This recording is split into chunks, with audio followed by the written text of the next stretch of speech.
Magandang araw po sa inyo po mga followers. Pumasok po kami dito sa KFC. Kaming lahat po ay first time lamang po dito kumain. Kasama ko po si Kuya Tano, si Kuya Winlove at si Antukin. Kasama ko din po mga followers yung akin pong family. Masarap din po pala dito yung fried chicken po nila. Dahil first time po namin kumain po dito mga followers, yung asukal na dapat po ilagay po dun sa inumin ay naisawsaw po sa fried chicken. Ala po namin mga followers, ito po ay sawsawan po para sa fried chicken. Kaya nung matikman po ni Kuya Winlove po yung juice, bakit di niya maintindihan po yung lasa?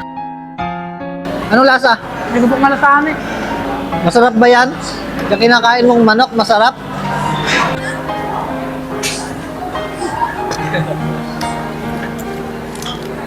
Ano?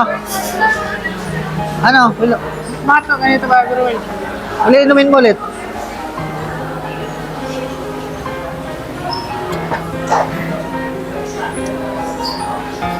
Bakit ko ganito? Anong ganun to? Wala po nasa. Ha? Walang lasa? Baka ito yun. Patikim nga kung walang lasa. Wala nga. Ito yung ihalo dyan para magkaroon ng tamis. Lalo yan. Lalo yan. Ito po yun, ma'am, no? Yun ako. Ito ihalo. Inulam nyo ito? Inulam nyo? Opo. Ito yung pinakaasukal niya. Oh, Wilab. Pinakaasukal doon. Nakarami ba kayo ng ganito? Inulam nyo to? Ginawa nyo tong sauce sa chicken? Opo. Sinasap po namin dito yung fried chicken.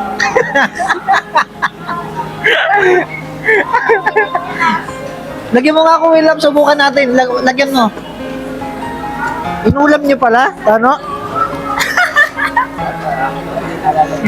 Ha? Inulam nyo pala yan? Ayun, ganun pala yun. Inulam nyo, Wilab? Opo. Saan nyo sinawsaw? Ha? Sinawsaw nyo? Oo, dalawa ko muna sa ng fried chicken.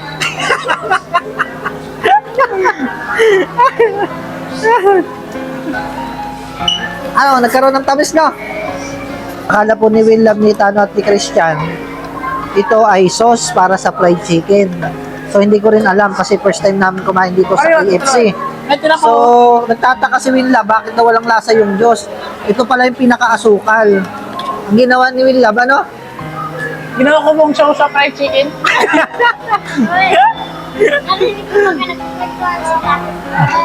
Isaw-saw na po sa fried ay kumuha na rin ako. Si Tano ko kasi nauna. Wala na, ubos na. Sinawsaw na sa fried chicken. Inubos na ni Wilab. Wala na. Kaya ko yung matamis. Kaya ako ginawa kong sausawan ni Wilab eh. Pati ako ginawa kong sausawan. Ikaw, Tano, ginawa mo bang sausawan yung parang asukal para sa Diyos? Ha? Ito ano? Kay Tano yan oh.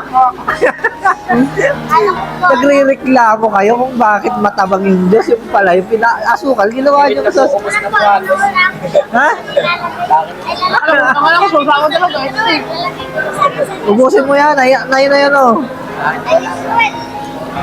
Nag-iisip ako, ay isip ko lagi sa Diyos. Ay, nagpagkaktuan to.